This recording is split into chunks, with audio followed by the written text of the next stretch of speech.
আমি যদি প্রশ্ন ছুড়ে দিই, আন্দোলন কি আমাদের, মানে শুধু আমাদের, আপনাদের আন্দোলন না? স্বৈরাচারের বিপরীতে অবস্থান নিয়েছিলেন এমন অনেক নাট্য ব্যক্তিত্ব আমরা পেয়েছি যারা আসলে জনগণের সাথে রাজপথে নেমে এসেছিলেন। তেমনই একজন নাট্য ব্যক্তিত্বের সাথে আমি বসে আছি এই মুহূর্তে, আপনারা দেখতে পাচ্ছেন। তার কাছ থেকে আসলে জেনে নিব সেই দিনগুলোর অভিজ্ঞতা, যার ভিডিওটি আজকের দিনে আপনারা শেয়ার দিচ্ছেন।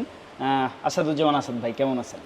আচ্ছা, আলহামদুলিল্লাহ ভালো। আমি যেটা বুঝি, একটা দেশের জনগণ হিসাবে আমার বাচ্চারা স্কুল কলেজে যাবে, নিশ্চিন্তে ফেরত আসবে বাসায়, এবং এই অধিকারটা সবার আছে। এবং এই অধিকারটার নিশ্চিত করার জন্য যারা রাষ্ট্রপ্রধান বা যারা ক্ষমতাসীন, তারা তো ওত নিয়েছে, শপথ নিয়েছে যে জানমাল রক্ষা করার একটা দায়িত্ব। তারাই যদি গুলি ছোড়ে, তাহলে আমি কিভাবে চুপ করে বসে বসে শুধু নিউজ কভারেজ করব? এটা তো আমার বিবেকের তাড়নায় বলেন, আমার দেশকে ভালোবেসে বলেন, এবং মানবিকতার প্রশ্নেই বলেন, আমাকে তো রাজপথে নামতেই হবে। বিকজ আমি যদি চুপ থাকি, তাহলে আমি তো একই ক্রাইমটাই করছি। RICL TMX, যুগের পর যুগ স্থাপনা থাকে মজবুত।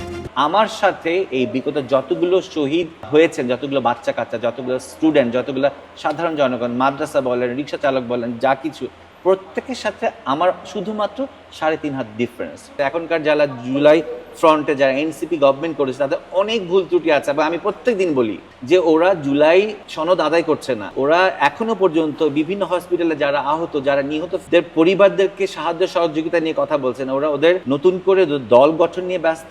ওরা প্রচারণা ঢাকার বাইরে যাচ্ছে, ভাগ করে কাঁঠাল কাটছে। ঠিক আছে, জনগণের কাছে পৌঁছানোর চেষ্টা করছে, কিন্তু আপনি যেই রক্তের বিনিময়ে আজকে জুলাই ফ্রন্টে দাঁড়িয়ে এনসিপির মতো একটা দল গঠন করেছেন, সবার আগে তো আপনার সেই সব যোদ্ধাদের, যাদের চিকিৎসা ব্যবস্থা পুনর্বিবেচনা করে যা ওদের অবস্থাটা কি। হ্যাঁ, আপনারা জুলাই ফাউন্ডেশন করেছেন, জুলাই স্মৃতি ফাউন্ডেশন করেছেন, সেখানকার ফান্ডিং নিয়েও আপনাদের বিতর্ক আছে। আপনারা কোনো কিছুই ট্রান্সপারেন্ট অ্যান্সার করতে পারেনি জনগণের কাছে।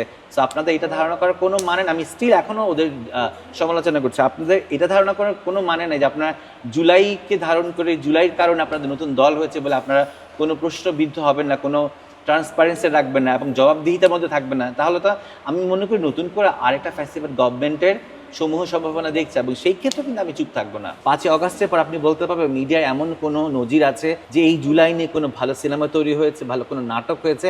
একমাত্র আমার জানা মতে মাবরুর রশিদ বান্না ছাড়া আমি কোনো কন্টেন্ট দেখিনি যেটা এই জুলাই বিপ্লবকে ধারণ করেছে, বা ফ্যাসিবাদ গভর্নমেন্টের এই হিস্ট্রিগুলো নিয়ে কোনো কন্টেন্ট হয়েছে, এখনো পর্যন্ত হয়নি। এই যে মোস্তফা সরোয়ার ফারুকী উপদেষ্টা হিসাবে আছেন সংস্কৃতি প্রতি মন্ত্রণালয়, উনি কি পারতো না এই জুলাইকে নিয়ে একটা নতুন করে একটা মানে চলচ্চিত্র ব্যাপারে অনুদান দেওয়া, বা একটা এটা নিয়ে আর্ট অ্যান্ড কালচারে কোনো গান হয়নি।